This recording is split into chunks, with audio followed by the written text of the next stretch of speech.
हृदय में होए प्रकाश मिटा क्या। तो आज गुरु महाराज की जो जो भी गुरु के शरण में गया, और साहब हमारा संत साहब तो यहां तक प्रमाण दे कि जो सबको प्रकाशित करने वाला, सब पर राम प्रकाशक सोई, जो स्वयं ब्रह्म को अवतार राम, वो भी वसुदेव जी के शरण में गया। कृष्णम वंदे जगत गुरु, जो जगत का गुरु भगवान श्री कृष्ण, लेकिन वो भी चांदनी पर आश्रम में गया। हमारा संत की राम कृष्ण से कौन बड़ा, उन्होंने भी सदगुरु किन्न, और तीन लोक के नाथ जब रहे गुरु के आगे। जब ये महापुरुष, ये संत, ये अवतार हमको ये मार्गदर्शन दे रहा है कि भैया हम गुरु की शरण में जा रहा है, तो तुम वंचित क्यों रह रहे हो। और ये गुरु शिष्य की जो परंपरा प्रारंभ हुई, ये कोई आजकल से प्रारंभ नहीं हुई, ये अनादि से चली रही। और सिंगाजी बाबा ने अपनी वाणी का द्वारा सबसे पहले उसी गुरु प्रणाली के ऊपर प्रकाश डाला। सर्वप्रथम आदि अनादि ब्रह्म, ब्रह्म का शिष्य हुआ अनल, अनल का शिष्य प्रनल, प्रनल का शिष्य मेघासक्त, मेघासक्त का शिष्य सच्चिदानंद, सच्चिदानंद का शिष्य निरंजन, निरंजन का शिष्य ओंकार, ओंकार का शिष्य विष्णु जी, विष्णु जी का शिष्य अविनाशी, अविनाशी का शिष्य ब्रह्मा जी, ब्रह्मा जी का शिष्य मार्कंडे ऋषि, मार्कंडे ऋषि का शिष्य हिमाचल ऋषि, हिमाचल ऋषि का शिष्य धुमर ऋषि, धुमर ऋषि का शिष्य दत्तात्रेय, दत्तात्रेय का शिष्य श्वेतदत्त, श्वेतदत्त का शिष्य केतदत्त, केतदत्त का शिष्य परशुराम जी, परशुराम जी का शिष्य गौतम ऋषि, गौतम ऋषि का शिष्य गंगा ऋषि, गंगा ऋषि का शिष्य जनक विदेही, जनक विदेही का शिष्य सुखदेव स्वामी, सुखदेव स्वामी का शिष्य सुत पौराणिक, सुत पौराणिक का शिष्य सेठ जी, सेठ जी का शिष्य केत जी, केत जी का शिष्य दुर्वासा जी, दुर्वासा जी का शिष्य रोहिणा जी, रोहिणा जी का शिष्य जड़ भरत, जड़ भरत का शिष्य वामदेव, वामदेव का शिष्य कपिल मुनि, कपिल मुनि का शिष्य सेवाचार्य, सेवाचार्य का शिष्य सन्मुखाचार्य, सन्मुखाचार्य का शिष्य गुड़गाचार्य, गुड़गाचार्य का शिष्य गोविंदाचार्य, और गोविंदाचार्य का शिष्य आदि शंकराचार्य महाराज। ऐसे आदि अनादि काल से आज तक के एक गुरु शिष्य की परंपरा चली है। और जिस समय केरल प्रांत का अंदर पूर्णा नदी का तटवर्ती एक क्लांति नामक गांव, जहां पर बड़ा ही विद्वान धर्मनिष्ठ ब्राह्मण रहता था शिव गुरु, जिनकी पत्नी सुभद्रा देवी। अब ब्राह्मण शिव गुरु और सुभद्रा देवी का यहाँ वैशाख शुद्ध पंचमी का दिन स्वयं शंकर अवतार भगवान शंकराचार्य महाराज को जन्म हुए। और जैसे ही आदि गुरु शंकराचार्य महाराज को जन्म हुए, तो शंकराचार्य महाराज बाल्यकाल से ही इतना प्रतिभा संपन्न बालक था कि जिनका मुखमंडल का ऊपर एक अलौकिक तेज झलकता तो। और जिन 7 वर्ष की अल्प आयु में सारा वेद वेदांत को अध्ययन कर लिया, सारा उपनिषद को अध्ययन कर लिया, सारा शास्त्र पुराण को कंठस्थ कर लिया। और जिस समय गुरुकुल का अंदर बालक शंकर विद्या अध्ययन करना का ले जाता था, तो गुरुकुल का जो आचार्य लोग था वो भी उनकी असाधारण प्रतिभा देखे न आश्चर्यचकित रहेगा। अरे ये बालक शंकर बाल अवस्था, मात्र 7 वर्ष की उम्र, और इतना अनुभवी, इतना सारा वेद न, सारा उपनिषद न, सारा शास्त्र न बिल्कुल कंठस्थ कर दिया। तो जिस समय शंकराचार्य महाराज गुरुकुल के अंदर जब निवासरत था, तो एक दिन शंकराचार्य महाराज गांव के अंदर, नगर के अंदर भिक्षाटन करना का ले गया। और भिक्षा मांगता मांगता एक निर्धन गरीब ब्राह्मणी का घर चलेगा। और जैसे द्वार पर गया और उन्होंने आवाज लगाई, माई भिक्षाम देहि, माई भिक्षाम देहि। जैसे ही बालक शंकर ने आवाज लगाई, वही गरीब ब्राह्मणी, निर्धन ब्राह्मणी बच्चा को स्वरूप देखे न, उनका मुखमंडल का ऊपर एक अलौकिक तेज देखे, वो भी आश्चर्यचकित रहने लगी कि देखो बच्चा का मुखमंडल का ऊपर कितना दिव्य तेज जल गए, बिल्कुल स्थापित रह गए। और उसी समय बालक शंकर कहने लगा कि माई भिक्षा दो। लेकिन वो ब्राह्मण बेचारे इतने गरीब थे, इतने निर्धन थे कि उस समय उस ब्राह्मणी के घर में एक अन्न को दानों भी नहीं थे। तो बालक को भिक्षा खाई दे, भिक्षा का लिए अन्न घर नहीं को। उसी समय कहीं और से वो आंवला चुनी में लाए थे एक टोकनी का अंदर, और कहने लगी कि बेटा हमारा पास देना के लिए कुछ नहीं है, ये आंवला अच्छे है, हमारा पास अन्न को एक दानो नहीं है। और जब उस निर्धन ब्राह्मणी ने कुछ भी देना में अपनी असमर्थता जताई, तो बालक शंकर का मन में भी करुणा आई, और उसी समय भगवान शंकराचार्य बाल अवस्था का अंदर ही कनकधारा स्तोत्र को प्रणयन करे, और उसी समय मां भगवती लक्ष्मी को प्रकट करे, और मां लक्ष्मी प्रसन्न हुई न। उस ब्राह्मणी का घर जो टोकनी के अंदर जितना भी आंवला था नहीं, वो सारा आंवला ने तो सोना में परिवर्तित कर दिया। और बालक शंकर वहां से जब अपना गुरुकुल में आया, विद्या अध्ययन समाप्त करने के बाद जब अपना घर आया, तो बालक शंकर, क्योंकि बाल अवस्था को नाम शंकराचार्य जी को शंकर ही नाम था, तो शंकराचार्य महाराज ने अपनी माता से संन्यास लेना की आज्ञा मांगी, लेकिन माताश्री मना कर देती, बेटा हमारा जन्म से ही पिता को देहांत तो ही, और इस घर के अंदर हम अकेली, और मारो सहारो तो अकेलो, और अगर तुमने संन्यास ले लिया तो फिर हमारी देख रेख कौन करेगा, हम किनका सहारा देंगे। अब उस समय शंकराचार्य महाराज माता का इतना परम भक्त था, और संन्यास लेना की भी इतनी दृढ़ जिज्ञासा थी, लेकिन माता का परम भक्त होने का कारण वो बिना माता की अनुमति को संन्यास भी लेना नहीं चाहता, लेकिन संन्यास लेना की तीव्र जिज्ञासा थी, दृढ़ जिज्ञासा थी, एक निश्चय करे चुका था। शंकराचार्य महाराज मन के अंदर विचार करने लगे कि माताश्री की बिना आज्ञा संन्यास लेना उचित नहीं है, और माताश्री सहज आज्ञा देना कि नहीं, और अपना बिना संन्यास का रही पाना कर, अब क्या ही करे जाए। तो उसी समय एक दिन आदि शंकराचार्य महाराज ने अपनी एक लीला प्रकट करी। एक दिन माताश्री से कहने लगे कि माताश्री चलो आज अपन नदी का ऊपर स्नान करना का लिए चला।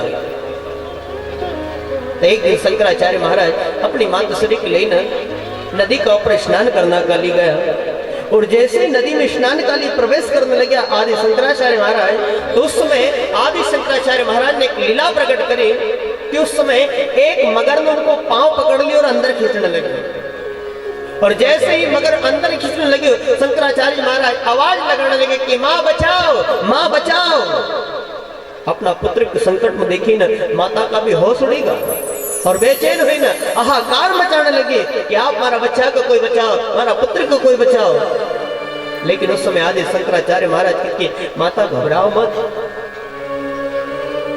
आप चिंतित मत हो, ये मगर हमारो कुछ भी नहीं कर पाना क्या, एक काम करो, आपको केवल मगर संन्यास की आज्ञा दे दो, ये मगर तुरंत छोड़ देगा। उसी समय माताश्री कहने लगी कि बेटा तू जरूर संन्यास ले लीजिए, लेकिन ये मगर से अपना प्राण बचेगा। और जैसे ही माताश्री की आज्ञा मिली, उसी समय मगर ने पांव छोड़ दिए और शंकराचार्य महाराज बाहर आ गए। ये माता से आज्ञा लेने के लिए शंकराचार्य महाराज के एक लीला प्रकट करना पड़े। इस तरह माता से आज्ञा प्राप्त करी, और 8 वर्ष की उम्र में ही आदि शंकराचार्य महाराज घर से निकले पड़े। क्या मैं सन्यास की खोज में जाऊंगा, मैं कोई सदगुरु की खोज में जाऊंगा।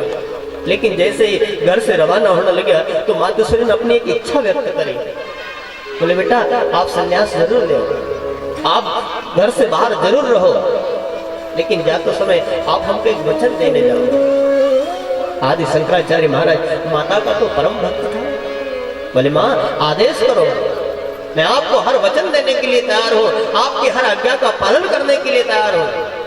बोले बेटा हमारे आपसे कोई जिज्ञासा नहीं, कोई आशा नहीं, केवल एक आशा है कि जिस समय हमारी मृत्यु हो उस समय आप हमारा सामने उपस्थित रह जाओ, आप हमारा पास रह जाओ। आदि शंकराचार्य महाराज कहने लगे कि माताश्री ठीक है, जिस समय आपकी मृत्यु होगी उस समय मृत्यु का समय हम आपका पास ही रवाना। उसी समय आदि शंकराचार्य महाराज घर से रवाना होगा, और केरल से जब यात्रा प्रारंभ करी आदि शंकराचार्य महाराज ने,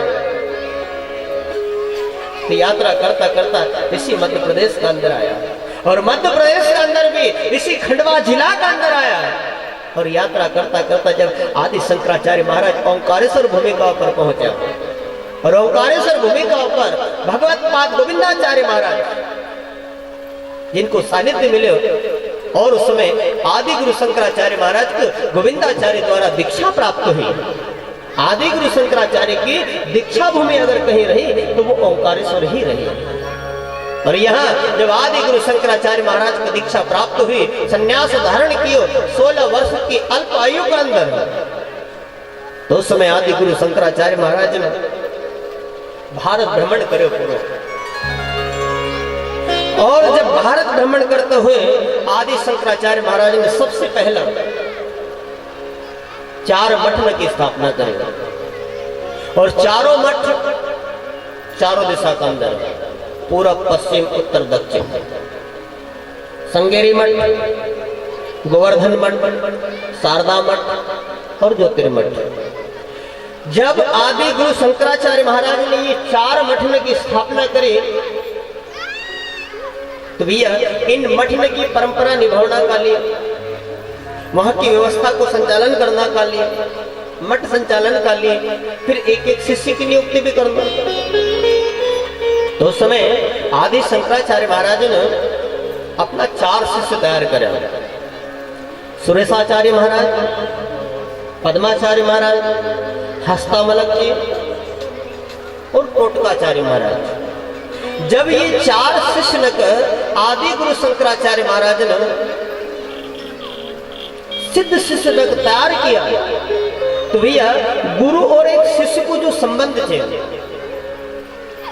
गुरु एक मार्गदर्शी आया, गुरु एक मार्ग दिखाने वाला है, एक मार्ग देने वाला है, एक मार्गदर्शी आया और शिष्य उस मार्ग पर चलने वाला एक पथिक आया, एक राहगीर आया, एक पंथी आया। तो भैया जो गुरु रहेगा, जो पूर्ण गुरु रहेगा, जो समर्थ गुरु रहेगा, जो पूरा गुरु रहेगा, वो अपना शिष्य को एक ही मार्ग बताओगा कि जो मार्ग जैन उस ब्रह्म से मिलते हुए, परमात्मा से मिलते हुए, गुरु और को दूसरा मार्ग नहीं बताना। आज समय की मांग कह लो या युग को प्रभाव कह लो तो यहाँ नाना प्रकार का मत संप्रदाय न कोई यहाँ स्थापना नहीं की, नाना प्रकार का संप्रदाय होगा, नाना प्रकार का मत पंथ होगा। अब कोई कहे कि हम किस पंथ का है, कोई कहे किस पंथ का है, हम किस पंथ का है। अब हमको उस पंथ में नहीं जानना, हम तो केवल मूल बात करा कि भैया हम वास्तविकता में किस पंथ का है। अगर मूल में देखे जाए तो केवल हम एक ही पंथ का पंथी आए, एक ही राह का राहगीर है, एक ही मार्ग का मार्गी है। जेके ब्रह्मगिर बाबा अपनी वाणी के अंदर कहे कि हम पंथी पारी ब्रह्म का अपरम पद है दूर, निराधार जहां मट किया, जहां नहीं चंदा नहीं सूर, हम पंथी पारी ब्रह्म का। हम केवल एक ही पंथ का पथिका है। तो भैया हमारी जो यात्रा है उस ब्रह्म तक की है और इस यात्रा को तय करना का लिए फिर कोई न कोई साधन की आवश्यकता।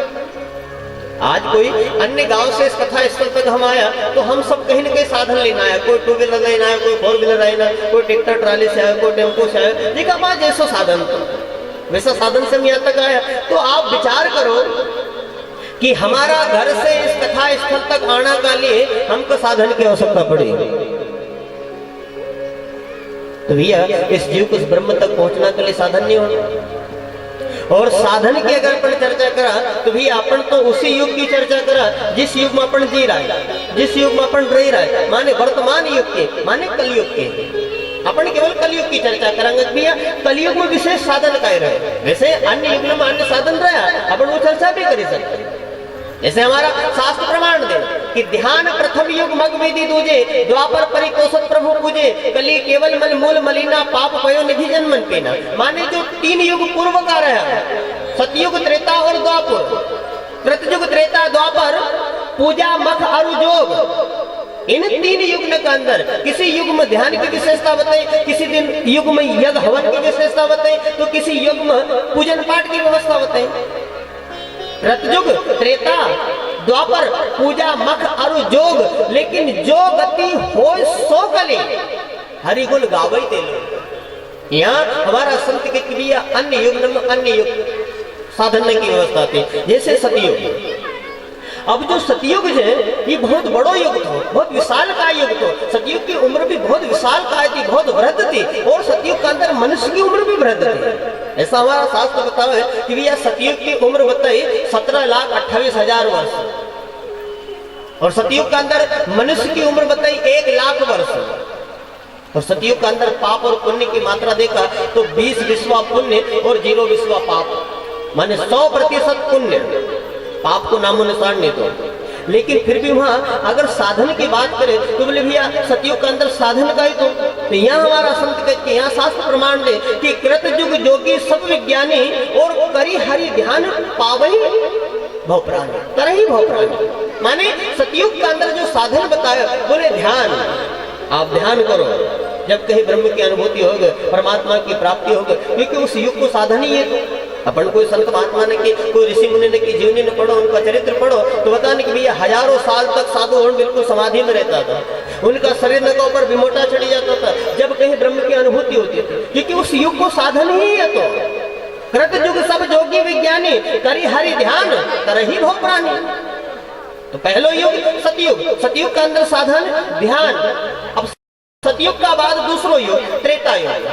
अब त्रेता युग की उम्र बताई 12,96,000 वर्ष, और त्रेता युग के अंदर मनुष्य की उम्र बताई 10,000 वर्ष। और त्रेता युग के अंदर पाप और पुण्य की मात्रा देखो तो 15 विश्वा पुण्य और 5 विश्वा पाप, माने 75% पुण्य और 25% पाप।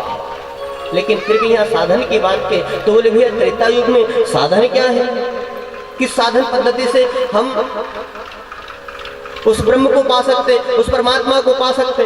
तो बोले भैया त्रेता युग के अंदर कोई साधन थे तो त्रेता विविध जग नर करही और प्रभु समर्पित भव करही।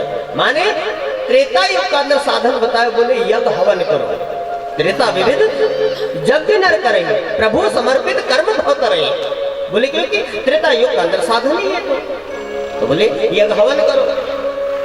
अब त्रेता युग का बाद तीसरा युग आयो द्वापर। तो बोले द्वापर की उम्र बताई 8,64,000 वर्ष, और द्वापर के अंदर मनुष्य की उम्र बताई 1,000 वर्ष। और द्वापर के अंदर पुण्य और पाप की मात्रा देखा तो 10 विश्वा पुण्य 10 विश्वा पाप, माने 50% पुण्य 50% पाप, पलड़ो बिल्कुल बराबर है। लेकिन भैया फिर बताया बोले द्वापर के अंदर साधन कैसे, तो बोले भैया द्वापर के अंदर एक ही साधन बताए, द्वापर करी रघुपति पद पूजा और नर भवता रही और उपाय ना दूजा। बोले भैया पूजन पाठ करो, तीर्थ व्रत करो, ये साधन बताए द्वापर का अंदर। द्वापर करी रघुपति पद पूजा और नर भवता रही और उपाय ना दूजा। तो तीसरा युग द्वापर, द्वापर के अंदर पूजन पाठ ध्यान प्रथम युग मक विधि दूजे, द्वापर परितोषक प्रभु पूजे।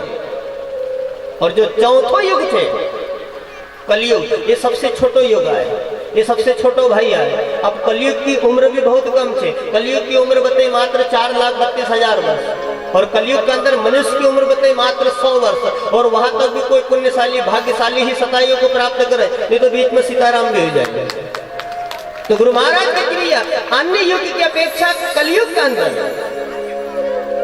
बोले भैया कलयुग के अंदर साधन की जब चर्चा करी तो बोले कलयुग में कुछ भी करना क्या हो सकता नहीं, ज्यादा ज्यादा साधन में क्या हो सकता है। कलयुग जोग न जग्गी न ज्ञाना, केवल एक आधार राम गुण गाना। बस ठीक अपने सरल भाषा में कहे कलयुग केवल नाम आधारा, सुमर सुमर नर उतर ही पार।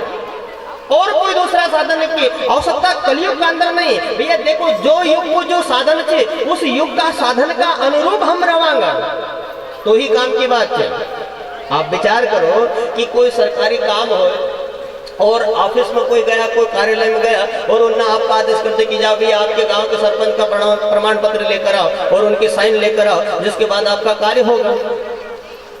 तो आप कभी गांव में वापस आया, घर आया कि भैया सरपंच को प्रमाण पत्र होना, सरपंच की साइन होना, और कहीं योग से सरपंच नहीं है घर और आपका काम अति आवश्यक है, तो आप सोचो कि यार अगले सरपंच अपना काका जी थो तो किस साइन करा ले, तो कि साइन काम देखता है। पूर्व सरपंच की साइन काम देख गए नहीं देना है कि साइन की काम देखे जो वर्तमान में है। तो भैया जब पूर्व सरपंच की साइन काम नहीं देती तो फिर पूर्व युग को साधन काम देख गए आपको। जो वर्तमान युग को साधन से उसी युग का साधन का अनुकरण पड़ेगा। तो भैया वर्तमान युग कलयुग और कलयुग को साधन केवल भजन थे। कलयुग केवल नाम आधारा सुमर सुमर नर उतर ही पारा। कलयुग जोग न यज्ञ न ज्ञाना केवल एक आधार राम गुण गाना। तो गुरु महाराज की क्रिया सहज सहज तुम प्रीति लगाओ। प्रीति एक तरह से लगाओ नाम से भजन से। और जितनी प्रीति हमारी भजन से बढ़ेगा, जितनी रुचि हमारी भजन में बढ़ेगा, कहीं न कहीं उतनी हमारी मुकाम हमारा गंतव्य हमारा करीब आता रहेगा। ये मोटरसाइकिल में जितना एक्सीलेटर खींचोगे उतनी की रेस उतनी तेज होगा और जितनी रेस तेज होगा उतना आपकी मुकाम आपका करीब आओगे। तो गुरु महाराज कहती सहज सहज तुम प्रीति लगाओ तासे तुम आगे जाओ। ये बड़ी राह जाओ मत कोई। बड़ी बड़ी राह नम सबसे ज्यादा पड़पन निकाय की छे केवल विधि और निषेध की। जो बड़ा बड़ा काम है ये विधि निषेध जो है ये सबसे बड़ी पड़पन है कि ये करो ये मत करो, ऐसा करोगे तो ये गलती होगा, ऐसा करोगे तो ये गलती होगा। अब ओमन बचना में आदमी को जीवन खत्म हो जाए कि भाई एकासी बच्चे में रह दे यो काम करनो तो यो फल मिलेगा, ये काम करेंगे तो यो पुण्य मिलेगा। वो विधि निषेध इतनी से। तो गुरु महाराज कहते भैया ये बड़ी बड़ी राह न जाने की आवश्यकता नहीं। बड़ी राह जाओ मत कोई और बड़ी राह लुटाया न सोए। तो गुरु महाराज कहते अल्प गेल तुम खोजो साधु। जो गुरु महाराज नाम कर सीधो मार्ग बताए, जो सीधो रास्ता बताए, सीधी बताई पगडंडी गुरु महाराज सीधी बताई पगडंडी। फिर चोर लुटनी पाखंडी गुरु महाराज सीधी बताई पगडंडी। तो गुरु महाराज कहते हम वो सीधी पगडंडी को पकड़ा ये सहज ना आवे जावे। अल्प गेल तुम खोजो साधु तामे सहज आवे जावे। तो यहाँ गुरु महाराज कलयुग के अंदर जो विशेष साधन बताया, जो विशेष मार्ग बताया वो केवल नाम। तो जब आदि गुरु शंकराचार्य महाराज ने जब अपना 4 शिष्य तैयार कराया तो 4 ही शिष्य ने 4 अलग अलग नाम दिया। और वो नाम भी हल्का पतला नहीं, 4 वेद से 4 महावाक्य निकाला और चारों महावाक्य ने जो 4 शिष्य हुआ वो 4 शिष्य ने अलग अलग प्रदान करे। जो पहला शिष्य सुरेशाचार्य महाराज जिनको गुरु महाराज ने दक्षिण दिशा का अंदर संगेरी मठ का ऊपर भारत का दक्षिण में जो रामेश्वर स्थित संगेरी मठ। अब संगेरी मठ से जितना भी सन्यासी उपदेशित रहेगा, जिनके जिनका भी वहां से उपदेश मिलेगा, वहां से जिनके जिनका भी दीक्षा मिलेगा, वो सन्यासी साधु का नाम का अगर एक विशेषण लगाया जाए। हर मत संप्रदाय को कहीं न कहीं एक अपनो मनोरथ की नहीं है, अपनो साइन रहे अपनो सिल रहे भैया। तो ये जो संगेरी मठ है रामेश्वर स्थित में दक्षिण का अंदर वहां का जितना भी सन्यासी रहेगा उन सन्यासी ने आगे एक विशेषण लगाए गए सरस्वती पुरी और भारती। ये 3 विशेषण बताया सन्यासी जो संगेरी मठ का है वहां का सन्यासी ने 3 विशेषण दिया सरस्वती पुरी और भारती। अब यहाँ का जो मुख्य संचालक जो प्रधान आचार्य हुआ वो सुरेशाचार्य महाराज हुआ और जिनका महावाक्य दिए अहम ब्रह्मास्मि बोले मैं ब्रह्म हूं। ये वृदारण्यक उपनिषद को जो यजुर्वेद से लिए गए और इनके यहाँ जो नाम दिए मैं अहम ब्रह्मास्मि माने मैं ब्रह्म हूं। एक एक अनुभव महावाक्य का अहम ब्रह्मास्मि को अनुभव स्वयं साधक को करना पड़ेगा। ये कहीं ना कहीं उस ब्रह्म से एक होना को लक्ष्य प्रकट करेगा। और गुरु महाराज की क्रिया इस नाम के लिए आप दक्षिण दिशा के अंदर जाओ और जो भी आपका सानिध्य में जीव आवा उनके ये नाम के साधन दो और उनके ये आत्म कल्याण को साधन दो। तो प्रथम शिष्य सुरेशाचार्य महाराज इनका नाम दियो अहम ब्रह्मास्मि और इनके भेजा दक्षिण दिशा के अंदर। और जो दूसरा शिष्य हुआ पद्माचार्य महाराज इनके गुरु महाराज ने पूर्व दिशा का अंदर गोवर्धन मठ माने पूर्व दिशा में जो स्थित जगन्नाथपुरी गोवर्धन मठ यहाँ का जो शंकराचार्य हुआ पद्माचार्य महाराज हुआ। और यहाँ से जितना भी दीक्षित सन्यासी रहेगा उनका नाम आकर जो विशेषण लगाए गए आरण्य और वन। और इनका जो नाम दियो जो महावाक्य दियो प्रज्ञाननम ब्रह्म माने ये ऐत्रेय उपनिषद को जो ऋग्वेद से लिए गए जो महावाक्य प्रज्ञाननम ब्रह्म। प्रज्ञाननम ब्रह्म माने प्रज्ञा रूप उपाधि वाला आत्म ब्रह्म है। एक लक्षण वाक्य कहे गए और इस नाम का अंदर उस परमात्मा का, उस सरोक्ष का, उस ब्रह्म का लक्षण बताया गया। तो भैया उसके लक्षण क्या है? बोले प्रज्ञाननम ब्रह्म। प्रज्ञाननम ब्रह्म माने वो विज्ञान घन है, वो ठोस है, वो सर्वव्यापी है, वो सर्वत्र है। देखो उपनिषद का सर्वम खलविदम ब्रह्म, अगर उपनिषद का ध्यान से देखे जाए तो उपनिषद कहते सर्वम खलविदम ब्रह्म, वह सर्वव्यापी है, ये उपनिषद कह रहे। अगर रामचरितमानस का न्याय से देखे जाए तो रामचरितमानस भी बाबा तुलसीदास जी भी लिखे हरि व्यापक सर्वत्र समाना प्रेम के प्रगटे सो में जाए, ये मानस का न्याय से। अगर गीता का न्याय से देखी जाए तो गीता में भी भगवान श्री कृष्ण अर्जुन से कहते हे अर्जुन वासुदेव सर्वम, मैं सर्वव्यापी हूँ, ये गीता को न्याय दे रहे। और अगर सिंगाजी बाबा की वाणी का न्याय से देखा तो सिंगाजी बाबा भी अपने परचरी पुराण का अंदर लिखे कि भाग बड़े जाए जहाँ चाली, साई बिना एक रति नहीं खाली, कपड़ा को छेद पर करता को नहीं, ऐसो सदन पूरी हो सकता है। सिंगाजी बाबा तो अपनी वाणी में यहाँ तक प्रमाण दे कि ये कपड़ा के अंदर इतने छेद से अपन पानी डाला तो बाहर निकले जाए, लेकिन परमात्मा की रचित सृष्टि के अंदर परमात्मा का अलावा एक रति भर जगह भी खाली है। भाग बड़े जा जहाँ चाली, साई बिना एक रति नहीं खाली, कपड़ा को छेद पर करता को नहीं, ऐसो सगन पूरी रह सकता है। सिंगाजी बाबा लिखे अपनी वाणी के अंदर कि सिंगा सूरज एक है जहाँ तहाँ निज घाम, जैसे सूर्य एक है लेकिन एक सूर्य को प्रकाश जो है वो सर्वव्यापी है, सारी सृष्टि का अंदर, पूरी पृथ्वी का अंदर, पूरा विश्व का अंदर। हम ये नहीं कह सकते कि हमारा देश में कोई अलग सूर्य को प्रकाश है, विदेश में कोई अलग सूर्य को प्रकाश है, जापान में कोई अलग सूर्य को प्रकाश है, तो अमेरिका में कोई अलग सूर्य को प्रकाश। एक ही सूर्य सर्वत्र से सर्वव्यापी है, वो एक सूर्य को प्रकाश सारी भूमि का ऊपर है। सिंगा सूरज एक है जहाँ तहाँ निज घाम, ऐसो साई एक है जहाँ तहाँ निज धाम, वो जहाँ याद करो वहाँ प्रकट होने के लिए तैयार है, क्योंकि वो परमात्मा सर्वत्र है। प्रज्ञाननम ब्रह्म, वह विज्ञान घन है, वो ठोस है, वह प्रज्ञा रूप उपाधि वाला आत्म ब्रह्म है। बोले भैया इस नाम को लेना आप पूर्व दिशा के अंदर गोवर्धन मठ का ऊपर जाओ तो आदि शंकराचार्य महाराज ने पद्माचार्य महाराज जो दूसरा शिष्य हुआ इनके भेजा गोवर्धन मठ का ऊपर। अब जो तीसरा शिष्य हुआ आचार्य हस्तामलक जी, अब आचार्य हस्तामलक जी का पश्चिम दिशा के अंदर शारदा मठ जो पश्चिम दिशा में गुजरात स्थित द्वारका मठ, द्वारका धाम में। अब यहाँ का जितना भी दीक्षित सन्यासी रहेगा द्वारका मठ से माने शारदा मठ से, उनका नामकार के जो विशेषण लगाए गए तीर्थ और आश्रम। और यहाँ हस्तामलक जी को जो एक वेद को महावाक्य दियो तत्वमसि, माने ये छांदोग्य उपनिषद का सामवेद से लिए गए, सामवेद के जो छांदोग्य उपनिषद के उस वेद से लिए गए। बोले तत्वमसि माने वह ब्रह्म तू है, वह पूर्ण ब्रह्म तू है, यह एक उद्देश्य महावाक्य है। और गुरु अपना शिष्य के इसी बात को उपदेश देगा कि भैया तू जिस ब्रह्म का लिए संसार के अंदर बाहर भटकी नहीं, वो बाहर मिलने वालों नहीं, वो ब्रह्म तू ही आया।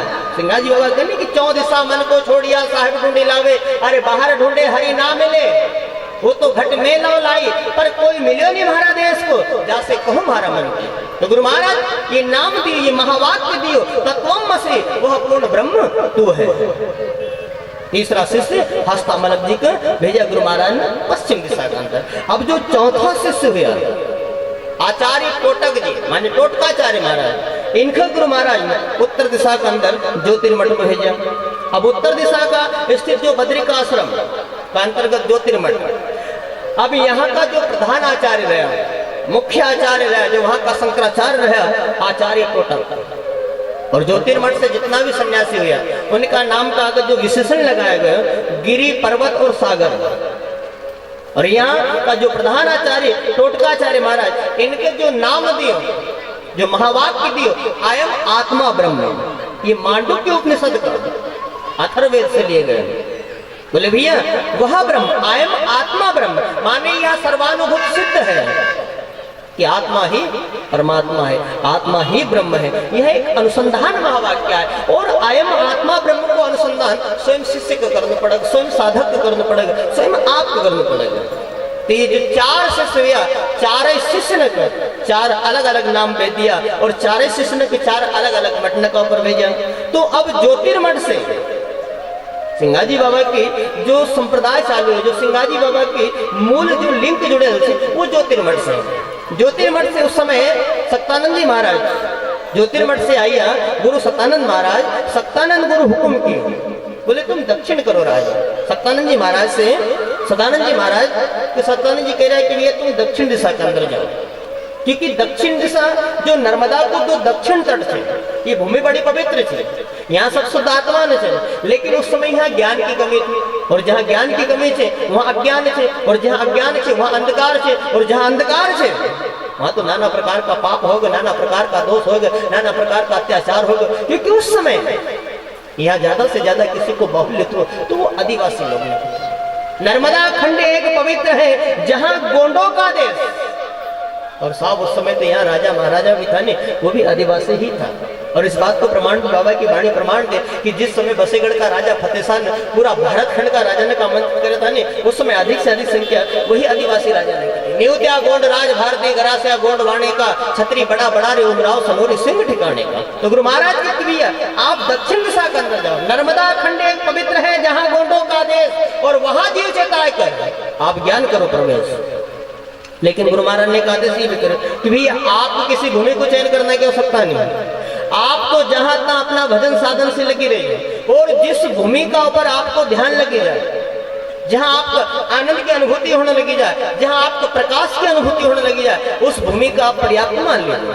पार नर्मदा जाकर जहां ता धरियो ध्यान, और ध्यान लगे प्रकाश दिखे वही भूमि का जान। तो उस समय सदानंद जी महाराज दक्षिण दिशा के अंदर भ्रमण करता करता इसी भूमि का ऊपर आया। ये निमाड़ खंड जो छे खंडवा जिला की जो भूमि छे, एक भामगढ़ की जो रियासत का अंतर्गत आओ ये क्षेत्र।